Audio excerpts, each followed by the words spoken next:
దేని కొరకు మనం పిలువబడ్డాం ప్రియులారా? ఆశీర్వాదానికి వారసులగుటకు మనము పిలువబడ్డాం కనుక మనం గ్రహించాలి. మనకు వేరియేషన్ ఉండాలా. లోకానికి క్రైస్తవుడికి విశ్వాసికి అవిశ్వాసికి వేరియేషన్ ఉండాలా.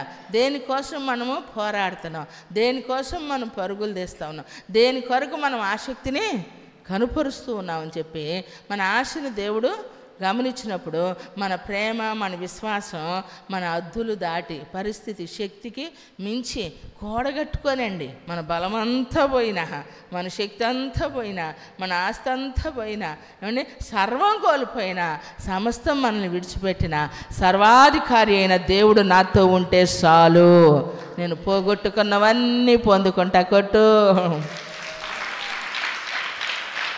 నిజంగా ఈరోజు మనమందరం సాధారణమే, కానీ ఈరోజు దేవుడు ఏం చేశాడు? అసాధారణం. చచ్చిపోయే వాళ్ళని మనల్ని మనం ఎక్కడో ఉండాల్సిన మనల్ని ఈరోజు మనల్ని ఈ స్థితిలో ఉంచాడు అని అంటే నిజమే కాదా? దానికి కారణం ఎవరు చెప్పండి? త్రాగే వాళ్ళని త్రాగకుండా, తిట్టే వాళ్ళని తిట్టకుండా, సోమరిపోతుల్ని ఈరోజు కష్టపడి పని చేసేటట్లుగా, సర్వం కోల్పోయిన మన సమస్తం పొందుకునేటట్లుగా, ఒక మంచి మనుషులుగా సమాజంలో ఒక సాక్ష్యంగా నిలబెట్టగలిగాడంటే అది ఎవరి సత్తా? మనిషిగా బ్రతకటం మన సాధ్యం అయిద్దా? వద్దనుకున్న దాన్ని మరలా కాదు అనుకున్న దాన్ని మనం అలా అసహించుకున్నట్టు మనం ఉండగలుగుతామా? అందుకే ఈరోజు అద్భుతాలు ఏవైనా ఉన్నాయంటే ఒక మనిషి ప్రవర్తన, జీవితం మార్చబడటమే గొప్ప అద్భుతం. నమ్మితే స్తోత్రం చెప్పు. ఇంకా అంతకుమించి ఏ అద్భుతం కావాలి చెప్పండి? ఏ అద్భుతం కావాలి మన జీవితంలో ప్రియులరా? ఒక మనిషి ఈరోజు మనిషిగా బ్రతకటం అనేటువంటిది గొప్ప విషయం. అందుకని అక్కడ ఏమంటున్నారు? ఆకాశ మండలమును నీతిని కురిపించినట్లు అంతరిక్షమా మహావర్షము వర్షించుము. ఏంది ఇక్కడ? అక్కడ భూకంపం ఏంది, ఇక్కడ సునామీ. ఒకప్పుడు మరీ చూడండి, దేన్ని లెక్క చేయట్లా. కరోనా కొద్దిగా మనిషికి బుద్ధిని, జ్ఞానాన్ని బోధించింది అనుకుంటే ఇప్పుడు మరలా ఏం చేస్తున్నాయి? భూకంపాలు. అలాంటి రోజు మేము మెలుకొని పనుకుంటామా? నిద్రపోయేటప్పుడు వచ్చిందో తెలీదు. సునామీ ఎప్పుడైతే ఒకసారి తుడుచుకుపోద్ది, భూకంపం మొత్తం ఒకసారి కూలిపోద్ది. నేను ఇప్పుడు అదే అనుకుంటున్నా, రేకులు వేసి ఉంటే బాగుండేది. మేము రేకుల్లో ఉన్నాం, మా స్లాబ్లో ఉందనుకుంటున్నాం. మా సంగతి ఆలోచించలేదా అంటారా మీరు? అంటే మీకు విశ్వాసం ఎక్కువ కాబట్టి మీరు దర్జాగా నిద్రపోతారు. నేను పెద్ద ఆవిడ కదా, ఆ ఊయలో బయటకు చూసుకొని రావద్దు.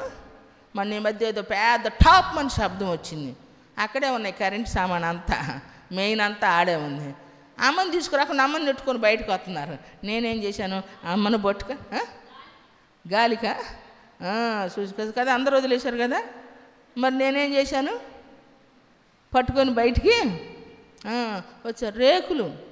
రేకులు అనుకోండి, ప్రమాదమే లేదు. ఇప్పుడు అయ్యో మనకు రేకుల్లో ఉన్నామే అని బాధపడము. అప్పుడు రోడ్డు మీద ఉన్న వాళ్ళకి అసలు ఇబ్బందే లేదు, స్లాబుల కింద ఉన్న వాళ్ళకి ఇబ్బంది.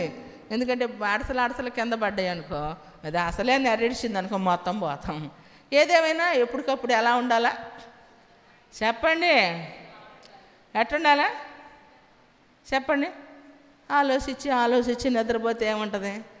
కళ్ళ కంట ఉండామనుకో, అది మంచి కళ అయితే బాగానే ఉండు, చెడు కళ అయితే చేసే చెడు చాలక కళ్ళు కూడా చెడుయే వస్తూ ఉంటాయి కొన్నిసార్లు.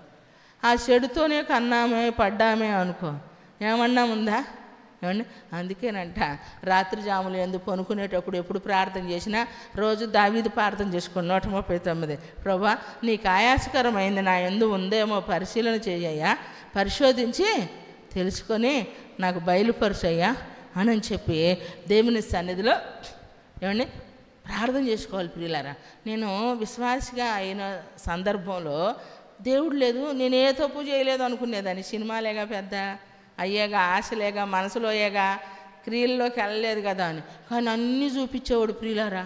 రీల్ తిరుగుతూ ఉండేది అక్కడ ఏందనేది. వెంటనే ప్రతిదీ ఒప్పించి ఆయన బిడ్డగా నీతిమత్వం చేత, ఆయన రక్షణ చేత అలంకరించాడు నా తండ్రి. కొట్టు చాపట్ల గట్టి కొట్టు. ఎందుకంటే దేవుని సన్నిధిలో ఉన్నటువంటి మన జీవితంలో ప్రియులారా, దేవుడు మనల్ని ఎందుకు ఎట్లా సృష్టించాడని మట్టి పెంకుల్లో పెంకాయ ఉండి ఒకటి సృజించిన వానితో అడగలేదు కదా.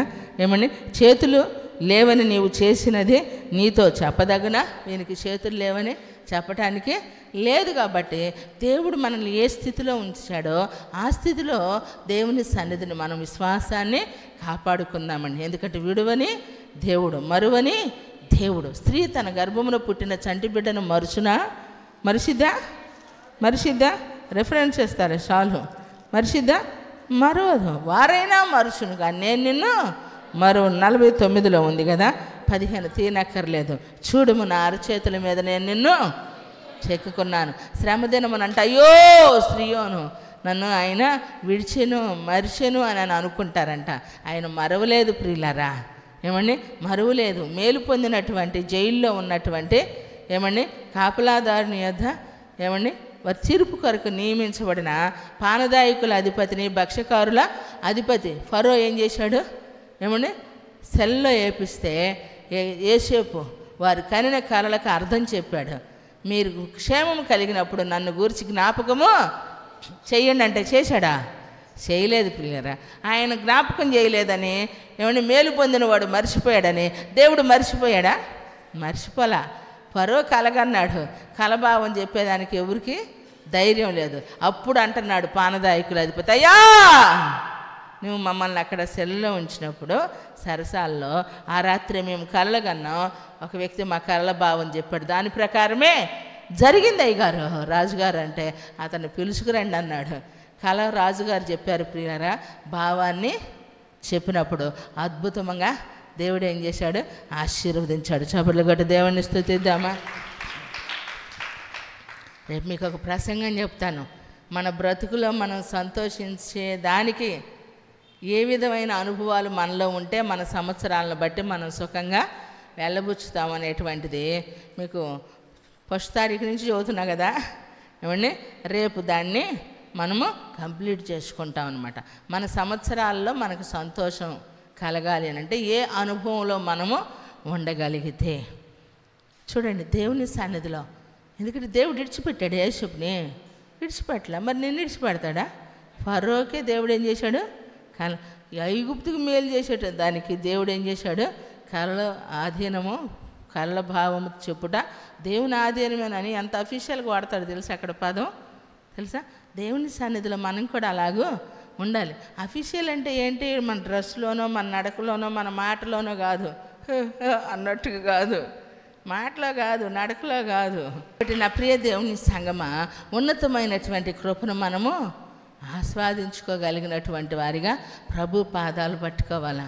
ఎందుకంటే ఎవరో ఒకరి మాట వినింది ఆగరు, ఏమండి యజమానురాల మాట వినింది అబ్రహాంకి భార్య అయ్యింది, ఆఖరికి ఒక మంచి పాట ఇచ్చిందా లేదా? ఏమండి ఏమనుకుంది?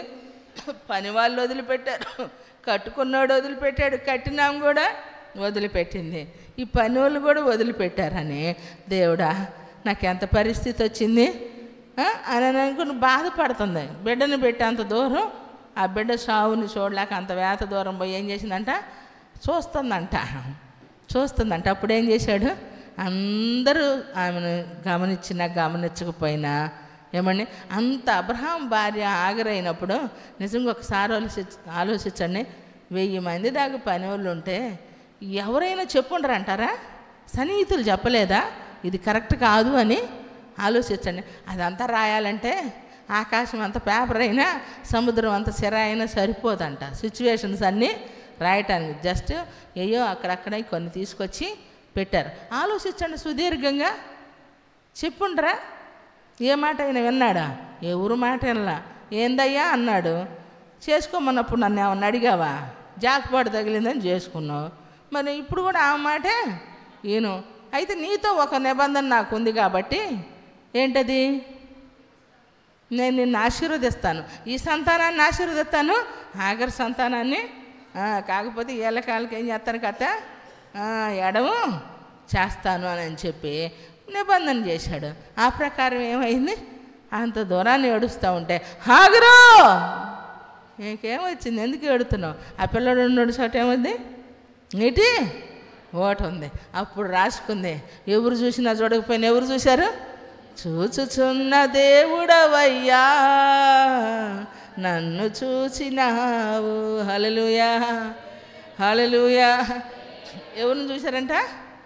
హాగర్ని చూశాడు. ఈరోజు మనల్ని చూడటం లేదా? నిజమండి. ఎలాంటి పరిస్థితిలో ఉన్నా దేవుడికి మనం పిల్లలం, ప్రియులారు. అదొక్కటి గమనించండి రాత్రి మీరు. మనం ఎలాంటి పరిస్థితిలో ఉన్నా, మన పుటక ఎలా ఉన్నా, ఏమండి, మన పరిస్థితులు ఎలా ఉన్నా, మనమందరం ఎవరి పిల్లలం? ఎవరి పిల్లలం? ఎవరి పిల్లలం? యేసయ్య యేసయ్య పిల్లలం. ఏ పిల్లలం? యేసయ్య పిల్లలం.